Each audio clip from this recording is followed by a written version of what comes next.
Hi YouTube, how you all doing? I'm back with another video. This one is the first of my book review series. I want to do a few videos about books that are important to me and have helped me in my life, or I've just found entertaining and I want to tell you all about it. The first one I'm going to do is a little bit of a cheat because it's actually an ebook and it is part of my self-improvement journey, which ties into the 365 challenge. I thought I would talk about this because this is the first challenge I ever took in my general journey in self-improvement. It's called 30 Days of Discipline and it's written by Victor Pride. Now unfortunately this book is actually no longer officially available. I believe on the website that it used to be able to buy it off of, it has been taken down or you can't use the link anymore. This is because the author has gone down a religious path and no longer associates with any of his old work that he did for his old blog. That's kind of a shame, but I'm still going to talk about it. I won't spoil all of the stuff in the book because I don't believe in doing that. I think you shouldn't spoil other authors' work, you should let other people go and find it. As I said, there may not be a way of getting this officially, but you may be able to find a copy online somewhere. So the book itself is basically a set of rules and habits that you are to adopt for 30 days, and this will develop a level of discipline in you and you will basically overcome the challenge of changing all your habits to fit these 12 rules of life. And it's a boot camp. That's the main idea you've got to think about this. Most of the habits are a challenge, not all of them, but some of them are going to be quite a shock to your system.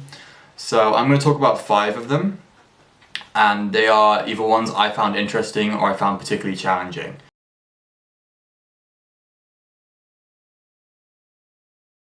The first one is waking up at 5 AM every day.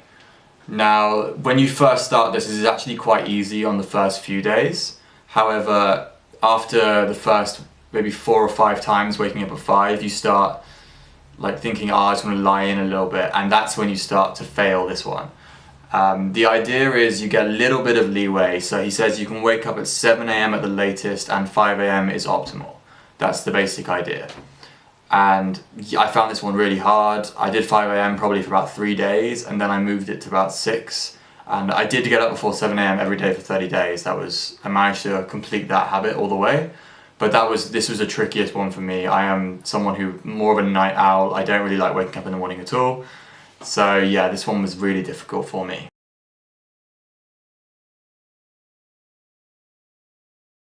Number 2 was cold showers. Now this one when I read the book before I started the challenge, this is the one I was least looking forward to.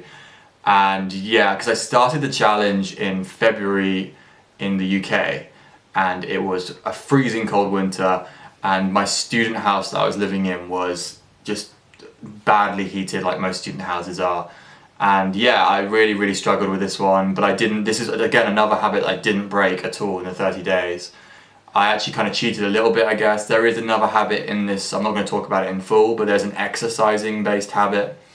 And I used to do that before, and then when I woke up in the morning I would do that, and I'd warm myself up first and then go for the shower, as opposed to just going straight in cold, because I couldn't really handle that. It was too much of a shock in the morning for me.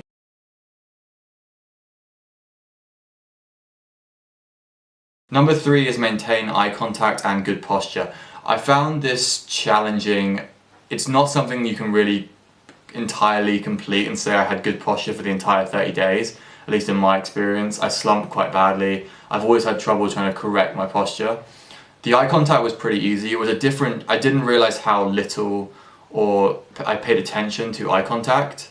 So when you're engaging with someone, you should try to maintain and not look away first. So that was something that was interesting to notice in myself. He says in the book, I believe, a broken dog will never look you in the eye. That's the idea behind it. It's very bro-sciencey, a lot of his justifications, but you do feel more confident when you can maintain great eye contact. I don't have any social issues in that way, but with the posture, really difficult. I was always conscious of it though. I guess that was a good habit, that I was always conscious of to stand up straight wherever I went. And yeah, that was something that I still kind of struggle with, to keep my back actually good. I have actually got some kind of back issues I'm trying to sort out at the moment with helps from osteopaths, friends of mine.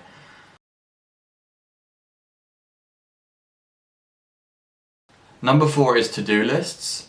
Now, this is something I still do to this day. It's actually, if you haven't done this before, it's very satisfying to have a to-do list for the day and just cross it off. And even if you didn't really do much that day, as long as you completed everything on your list, you will feel like you have actually accomplished a very successful day. If I don't do these to-do lists, I leave things for like 2 weeks and never do them. I have to do like really structured, I'm going to do this. And even if I don't do it in order, as long as I get it done by close of business, all good. And yeah, you're meant to do the list the night before the day following, so you get everything sorted for when you wake up. You immediately can just run straight into your day as planned.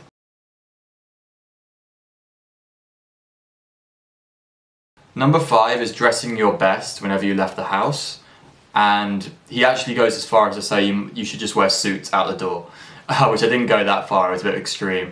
But it did make me very conscious of what I was wearing, how I was presenting myself. I think that was a really good way of building like an idea that people do react differently when you're just dressed well and you present yourself well, and you just kind of, yeah, a good presentation goes a long way, further than you think it does when you are just kind of not paying attention or being a bit lazy about how you leave the house. So that's good. Overall, the whole boot camp, so to speak, is a challenge. I don't think the habits were, for me anyway, sustainable beyond the 30 days. I've seen guys try like 90-day discipline, basically trying the whole thing for 3 times, 30 days, and they couldn't manage it. I couldn't keep all the habits up past the 30 days. I actually didn't want to. If you read the full habit list, there are a few on there that I don't consider sustainable or ones that I particularly want to do, but I did the 30 days as prescribed because I wanted to do the challenge properly. So that was basically my thoughts on it. Overall, a very worthwhile book if you can get a hold of it. It's mostly just good for the habits itself, but it's well written and I think the ideas behind it are very valid. And I'm really, really glad I did the challenge. As I said before, it's the first thing I ever did on my self-improvement journey, and getting discipline first was very important for me, I believe, in like actually achieving things in the future. So yeah, I hope you've enjoyed this book review. I am going to do more like actual books and not ebooks in the future, so look out for that. They're going to be a completely wide range. I love history, so if you like history books, then you're going to like some of the reviews I'm going to do. And I'll try and think of some good fiction books, some other good books. I love philosophy books as well. I have a few books I read when I was younger that I want to cover on here. So yeah, just watch out for videos in the future. And until then, I hope to see you guys soon.